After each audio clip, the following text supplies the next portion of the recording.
আসসালামু আলাইকুম প্রিয় শিক্ষার্থীরা, অনার্স ভর্তি নিয়ে অনেকদিন আপডেট দেওয়া হয় না। তোমাদের অনেকগুলো প্রশ্ন জমে আছে, কিন্তু সেই প্রশ্নের রিপ্লাইও করা হয় না। কারণ কি, আমি সময় পাই না। এই মুহূর্তে এসএসসি 25 ব্যাচকে নিয়ে কাজ করছি, যেহেতু এক মাস পরে 45 দিন পরে ওদের পরীক্ষাটা, তোমাদের পরীক্ষার আগে আবার ওদের পরীক্ষা শুরু হবে, এই জন্য ওদেরকে নিয়ে একটু বেশি ব্যস্ত আছি। কিন্তু তোমাদেরকে এর মাঝে ভুলে যাইনি, অবশ্যই তোমাদের পরীক্ষাটা একটা ইম্পর্টেন্ট পরীক্ষা। এই পরীক্ষায় উত্তীর্ণ না হতে পারলে তোমরা এই বছরে অনার্সে পড়াশোনাই করতে পারবে না, আবার পরবর্তী বছর ট্রাই করতে হবে। এইভাবে এক বছর 2 বছর করে সময় চলে গেলে পরবর্তীতে এমনটা এসে দাঁড়াবে যে তুমি আর অনার্সেই ভর্তি হতে পারবে না, অর্থাৎ টাইমটা শেষ। তখন তোমাকে হয়তো উন্মুক্ততে ট্রাই করতে হবে বা অন্যান্য জায়গায় ট্রাই করতে হবে। এই জন্য অনার্সের এই ভর্তি পরীক্ষাটা আমাদের প্রত্যেকটা শিক্ষার্থীর জন্য গুরুত্বপূর্ণ। সামনে রমজান মাস আসছে, এখন রমজান মাসে আমরা আমাদের পড়াশোনাটাকে ঠিকমতো কন্টিনিউ করতে পারবো? মাস্ট বি পারবো। রমজান মাসে রোজা থেকে আল্লাহর ইবাদত করে নামাজ পড়েও আমরা আমাদের পড়াশোনাটা কন্টিনিউ করতে পারবো। কারণ কি, রমজান মাসের পরেও আমরা পর্যাপ্ত পরিমাণে সময় পাচ্ছি প্রিপারেশন নেওয়ার মতো।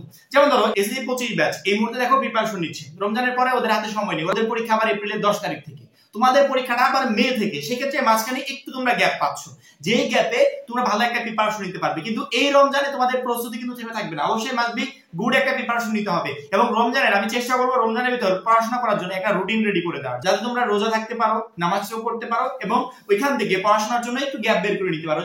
সারাদিনের আমি 3 ঘন্টা 4 ঘন্টা 5 ঘন্টা সময় বের করে একটু স্টাডি করলাম। অবশ্যই মাস্ট বি স্টাডি করতে হবে, কারণ কি, সামনে তোমার ভর্তি পরীক্ষা, এটা অবশ্যই প্রত্যেকটা শিক্ষার্থীর লাইফে গুরুত্বপূর্ণ। ভর্তি পরীক্ষায় উত্তীর্ণ হতেই হবে, সেই জন্য আমাদের জোরসোর গতিতে প্রিপারেশন নিতে হবে। আজকের ভিডিওটা বানানোর মূল কারণ হচ্ছে ফেব্রুয়ারি মাসটা কি একেবারে শেষ পর্যায়ে, এবং ফেব্রুয়ারি মাস শেষ হওয়ার সাথে সাথে আমাদের যত যা কিছু কার্যক্রম ছিল অনার্সের, এগুলো একবারে শেষ পর্যায়ে চলে আসছে।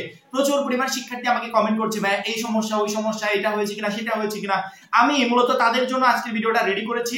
কারণ কি, এই সমস্যা যদি এখনই তোমরা সমাধান না করো, যে প্রবলেমগুলো তোমরা ফেস করছো, পরবর্তীতে এমনটা না হয় যে অনার্সে তোমরা ভর্তি পরীক্ষায় দিতে পারলে না। কারণ কি, এই সমস্যাগুলো তোমাদেরকে সমাধান করতে হবে। যেমন ধরো আমি উদাহরণ হিসেবে একটা কথা বলি, আমাদের 700 টাকা ফি পেমেন্টের যে টাইমটা, সময়সীমা নির্ধারণ করা হয়েছে, সেটা হচ্ছে 2 তারিখ পর্যন্ত। অর্থাৎ এই মুহূর্তে কিন্তু ফেব্রুয়ারি মাসটা শেষ, ফেব্রুয়ারি মার্চের 2 তারিখ পর্যন্ত। এখন মার্চের 2 তারিখের আগে যদি কেউ পেমেন্ট না করে, সে ঝামেলায় পড়বে। আর যারা পেমেন্ট করেছে তাদেরকে অসংখ্য ধন্যবাদ। পেমেন্ট করার পরবর্তীতে নিশ্চয়তা গুরুত্বপূর্ণ।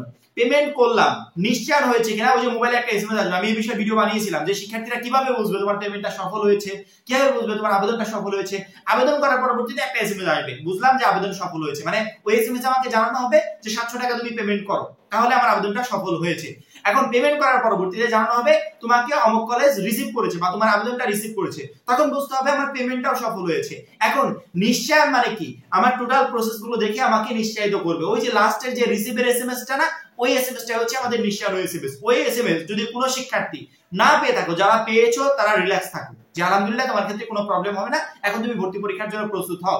যদি ওই এসএমএসটা কোনো শিক্ষার্থী না পেয়ে থাকো, কলেজ কর্তৃপক্ষ বা আমাদের জাতীয় বিশ্ববিদ্যালয় কর্তৃপক্ষ তারা ক্লিয়ার করে বলেছে সেই শিক্ষার্থী যেন অবিলম্বে আমাদের সাথে যোগাযোগ করে, অর্থাৎ যেই কলেজে সে আবেদন করেছে সেই কলেজের অফিস রুমে গিয়ে সে যেন যোগাযোগ করে। এখানে বলেছে কলেজ কর্তৃক অনলাইনে প্রাথমিক আবেদন ফর্ম নিশ্চয়ন করার তারিখ 4/3/2025, অর্থাৎ মার্চের 4 তারিখ পর্যন্ত সময় থাকবে। তুমি মার্চের 4 তারিখের পরে দিলে কোনো লাভ হবে না, তোমাকে এখনই যেতে হবে যে এখনো কেন আমার নিশ্চয়নটা হলো না। যদি অনেক দেরিতে আবেদন করে থাকো তাহলে এখনই গিয়ে কলেজে একটু জানাতে হবে যে আমার নিশ্চয়নটা এখনো হয়নি, এখনো কোনো এসএমএস আসেনি। অনেক সময় নেটওয়ার্কের প্রবলেমের কারণে এসএমএস নাও আসতে পারে। এসএমএস এর অপেক্ষায় না থেকে একটু কলেজে গিয়ে যোগাযোগ করো যে আমার এই ফর্মের ক্ষেত্রে কোনো ঝামেলা হয়েছে কিনা বা পেমেন্টের ক্ষেত্রে কোনো ঝামেলা হয়েছে কিনা। আমাকে যে কমেন্ট গুলো করো যে ভাই আমার এসএমএস আসে নাই বা এটা হয় না সেটা হয়নি, এই প্রশ্নগুলো আমাকে করো না। এডুকেশন বোর্ড বা তোমাদের জাতীয় বিশ্ববিদ্যালয় কর্তৃপক্ষ তারা বলে দিয়েছে যে শিক্ষার্থীরা যেন আমাদের কাছে আসে, শিক্ষার্থীরা যেন কলেজে যায়, কলেজে গিয়ে বললেই তো হয়। কলেজের অফিস রুমে তো তারা বসেই আছে তোমাদের প্রবলেমগুলো সলভ করার জন্য। যদি ওখান থেকে তাদের দ্বারা কোনো প্রবলেম হয় সেগুলো সলভ করে দিবে, যদি তোমার কোনো প্রবলেম হয় সেটা তোমাকে বলে দিবে। কিন্তু তোমার প্রবলেমটা আমি এখান থেকে বসে আমি বুঝতে পারবো না, কারণ কি, তুমি আবেদনটা আমার কাছে করোনি, তুমি আবেদনটা করছো কলেজ কর্তৃপক্ষের কাছে। সেক্ষেত্রে কলেজ কর্তৃপক্ষ তোমাকে একটা ক্লিয়ার সমাধান দিতে পারবে যে তোমার ক্ষেত্রে কোন প্রবলেমটা আসলে হয়েছে, এবং সেই সমাধানটা অবশ্যই যেন 4 তারিখের ভিতর। কারণ কি, 4 তারিখের পরবর্তীতে গেলে তুমি এর সমাধান খুঁজে পাবে না, পরবর্তীতে তুমি ভর্তি পরীক্ষায় অংশগ্রহণ করতে পারবে না। এই জন্য 4 তারিখ পর্যন্ত সময়সীমা। তোমাকে হয় আজকেই যেতে হবে, তোমাকে হয় কালকে যেতে হবে, নয়তো পরশু যেতে হবে, নয়তো বা 4 তারিখের আগেই যেতে হবে, যাতে প্রবলেমটা তুমি সলভ করতে পারো। ঠিক আছে, 4 তারিখের ভিতর যাদের নিশ্চয়ন হয়ে যাবে তাদের আলহামদুলিল্লাহ আর কোনো ধরনের কোনো প্রবলেম থাকবে না। কারণ কি তাদের টোটাল প্রবলেমগুলোই সলভ, অর্থাৎ ঝামেলা শেষ। এখন তারা শুধুমাত্র ভর্তি পরীক্ষার জন্য প্রিপারেশন নিবে। আমি জানি না যে এই মুহূর্তে কার প্রিপারেশন আসলে কতদূর, তবে আশা করি যে এই কয়টা দিনে তুমি একটা বেস্ট প্রিপারেশন নিতে পেরেছো। এবং আমি সবসময় রিকমেন্ড করি যে আমরা আমাদের যেই বইগুলোকে এই 2 বছর যাবত টানা পড়ে আসছি সেই বইগুলোকে যেন আমরা সাইডে কেউ ফেলে না রাখি। অবশ্যই সেই বইগুলোকে আমাদের চর্চায় রাখতে হবে, কারণ কি আমাদের ওইখান থেকে প্রশ্নগুলো কমন আসবে। যেহেতু এমসিকিউ পদ্ধতিতে ভর্তি পরীক্ষা হবে, সেক্ষেত্রে তোমাদের টেনশন করার তো কিছু নাই। এমসিকিউ পদ্ধতি মানে কি, তুমি একটা বই ভালো মতো কমপ্লিট করবে, ভালো মতো রিডিং করবে, ইম্পর্টেন্ট লাইনগুলো আন্ডারলাইন করবে, ম্যাথগুলো সলভ করবে, প্রত্যেকটা বিষয় এ টু জেড ইনফরমেশন তুমি বই থেকে কমপ্লিট করে যাবে। এখান থেকে প্রশ্ন আসবে, এর বাইরে থেকে প্রশ্ন হবে না। আমার থেকে যে প্রশ্নগুলো আসবে এগুলোর জন্য আহামরি ভর্তি সহায়িকা বই কেনার কোনো প্রয়োজন নেই। তুমি তোমার বইগুলো কমপ্লিট করলে এখান থেকে সকল প্রশ্ন কমন পেয়ে যাবে। প্রথমত আমি বলি যে তুমি তোমার বইগুলো কমপ্লিট করো, যে বইয়ের সাথে এই 2 বছর পরিচিতি লাভ করেছো সেই বইগুলোকে সাইডে ফেলে দিও না। ওইগুলো চর্চায় ছিল, ওইগুলোকে আরেকটু চর্চা করো, এখান থেকে যে প্রশ্ন আসবে সেগুলো তুমি কমন পাবে।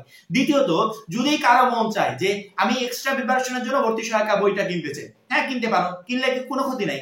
কারণ কি ভর্তি সহায়িকা বই কিনলে ওখানে প্রশ্নের যে বিষয়গুলো সুন্দর করে গোছানো অবস্থায় থাকে, প্রচুর পরিমাণে এমসিকিউ থাকে, যেখান থেকে আমরা আমাদের একটা বেস্ট প্রিপারেশন নিতে পারবো। কারণ কি সাধারণ জ্ঞানের জন্য সাপোজ ধরো সাধারণ জ্ঞানের একটা বই কিনলে, কারণ কি সাধারণ জ্ঞানের কোনো বই তোমার ছিল না, এখন এই বাংলাদেশ রিলেটেড সাধারণ জ্ঞানের যে বইগুলো বেরিয়েছে এখানে এনাফ ইনফরমেশন দেওয়া থাকে যেগুলো আমাদেরকে খুঁজে খুঁজে বের করে পড়তে হয়। কিন্তু তুমি যদি সাধারণ জ্ঞানের একটা বই কিনো সেক্ষেত্রে কোনো প্রবলেম নাই। তুমি যদি বাংলা, ইংরেজি, তোমার অন্যান্য সাবজেক্টের জন্য বই না কিনে তুমি যদি বিশেষ করে একটা সাধারণ জ্ঞানের বই কিনবো, তাহলে আমি বলবো যে ওকে তুমি ঠিক করেছো। কারণ কি অন্যান্য বইগুলো তুমি তোমার যে বইগুলো আছে সেগুলো থেকে প্রিপারেশন নিতে পারবে।